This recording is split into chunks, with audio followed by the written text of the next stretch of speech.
వినో, నీకు పని చేయబుద్ధి కాకపోయినా, ఉద్యోగం చేయబుద్ధి కాకపోయినా, పనికి వెళ్ళబుద్ధి కాకపోయినా, నువ్వెవరో తెలుసా? సోమరుడివి. సోమరులో సహజంగా కనిపించే తత్వము ఏమీ చేయబుద్ధి కాదు. ఒకవేళ నువ్వు చదువుకుంటున్నటువంటి స్టూడెంట్ అయితే నీకేం చేయబుద్ధి కాదు? చదువుకోబుద్ధి కాదు, స్కూల్కి వెళ్ళబుద్ధి కాదు. దీనికి కొంతమంది ఒక టెక్నికల్ పదం వాడుతున్నారు, అందరి విషయంలో కాకపోయినా కొందరి విషయంలో. ఏమిటి అంటే డిప్రెషన్. ఏమిటట?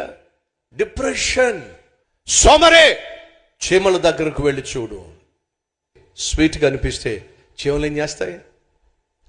ఆహారం కోసం పరితపిస్తాయి, లైన్గా వెళ్తాయి. మీరు ఎప్పుడు చీమలను చూసారు ఎలా వెళ్తాయో? లైన్గా వెళ్తాయి. ఎవరండి వాటికి క్రమశిక్షణ నేర్పించింది? వర్షాకాలం రాబోతుంది, మనం బయటికి వెళ్ళాం, తడిచిపోతాం, ఆహారం దొరకదు. కాబట్టి అవి ఏం చేస్తాయట? వేసవి కాలం ఆహారాన్ని